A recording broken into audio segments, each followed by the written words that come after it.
My name is David Madison, the 20th of August 2020. I was a Methodist minister for 9 years, but by the time I finished my PhD in biblical studies, my belief in God had evaporated. That wasn't supposed to happen. Seminaries exist to manufacture clergy, but if you study the Bible too carefully, too closely, all the errors and flaws become all too obvious. In this series of videos, Bible Blunders and Bad Theology, I will discuss a lot of them. This is episode 20.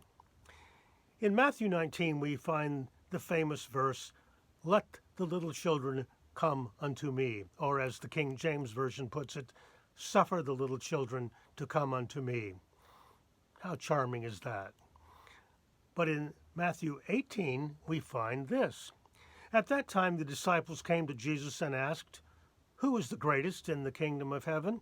He called a child, whom he put among them, and said, "Truly I tell you, unless you change and become like children, you will never enter the kingdom of heaven.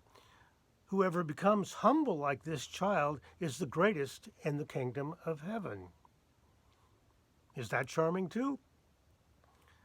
Well, not really. Think about it.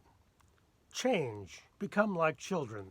Hasn't that been the requirement of cults forever? Cults want adults who think like children. Just believe what we tell you. Believe without evidence.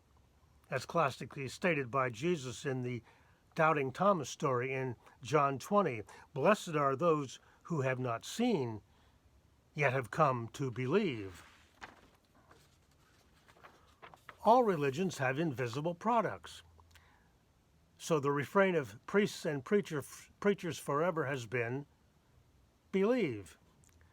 Thinking, skepticism, doubt, depending on the mind to figure out how the world works, is not a virtue in religion.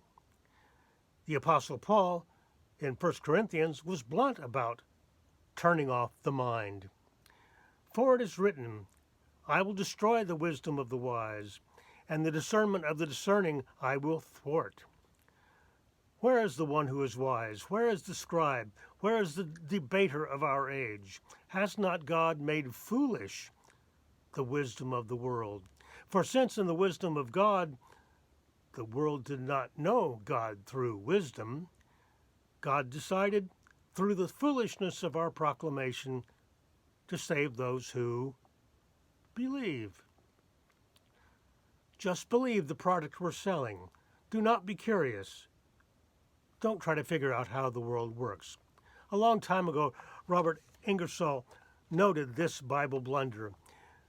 Did Christ or any of the disciples add to the sum of useful knowledge? Did they say one word in favor of any science, of any art? Did they teach their fellow man how to earn a living? How to overcome the obstructions of nature? How to prevent sickness? How to protect themselves from pain, from famine, from misery and rags? Is this any surprise, since both Paul and Jesus expected the world to end soon? Why try to understand it? Why try to improve it?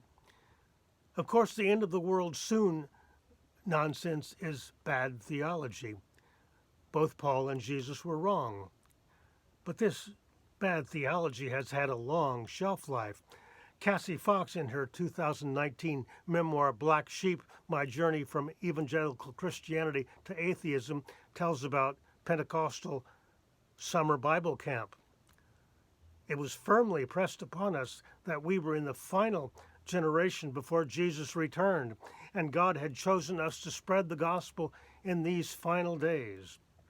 Our generation was extremely special and like no other. That's terrible theology. And it was a major blunder for the New Testament to urge people not to think.